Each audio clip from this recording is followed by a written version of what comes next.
هاي وسيلة التواصل الاجتماعي حتى تبينون طاقاتكم بيها. بالنسبة للتيك توك يعني سويت يعني يمكن من 2018 ايش تقريبا. انزل اغاني قديمة، انزل اغاني طربية، مواويل. ما يصعد الحساب، ما يصعد. تمام.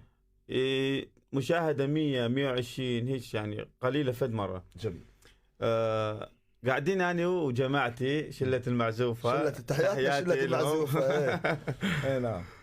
جماعتي 4 5 قاعدين وعن نغني الله يوفقك يما زوجتيني حضيري. حلو. رد علي عبد القادر ومؤمن ومحمد. نسمعها اذا هالشيء. رد علي بعد اسولف لك السالفه مالتها وبعدين استغني لك اياها ان شاء الله. رد علي قال ايش؟ قال لا، قال ما هيجي.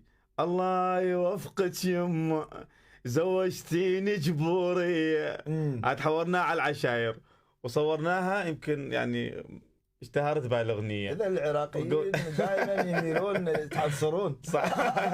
عاد حورتها على طريقتي الخاصه ونزلتها، ما شاء الله يعني بدت. عاد قاموا عاد يجوني الدليم، يجوني المشاهده، يجوني الحياليه وكلها يجي، يعني اريد على هسه نسمع اول انطلاقه لك من خلال صفحات التواصل الاجتماعي، نسمعها. الله يوفقك يما زوجتيني جبورية جبورية، شلعت قلبي بس تدلل علي. شوفي بنات عمامي، شوفي بنات اخوالي، ما رايدها خلصيني، اي روح تريد الكردية.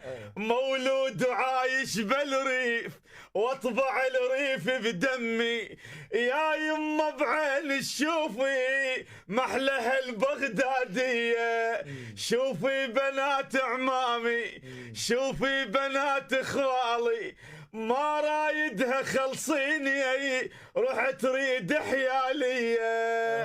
الله هنا اليوم عاد الحوار عاد اليوم الصراحه انتم الشباب يعني يحسب لكم على انهم انتم نشطين. هذا ما فن، يعني ما فن هذا، بس يعني قصد يحسب لكم انتم نشطين، ويحسب عليكم على انه انتم يعني ساعات، مع احتراماتي لكم. انا كل احنا جاي نشوف المحتوى مال التيك توك، مع احتراماتي اللي يقدم محتوى صح بهدف، مع احترامات اكو بلا هدف. اكو ناس يقدم محتوى بدون هدف، يعني حتى ما تقدر تدخل على التيك توك. صح والله صح. اليوم التيك توك سلاح ذو حدين. حسام المصلاوي يشوف التيك توك هو الوسيله الاسرع للشهره، لو يشوفه هو بس مجرد على انه تبرز موهبتك، مجرد بس تبرز موهبتك. يعني يعني اكثر شيء يعني شهرت يعني على التيك توك، يعني تقريبا اشتهرت على التيك توك. بس حسام انت اشتهرت على التيك توك. التيك توك هي مو الواجهه الفنيه، مو الواجهه الفنيه، لا، ما التيك توك اسحب على الانستغرام. يعني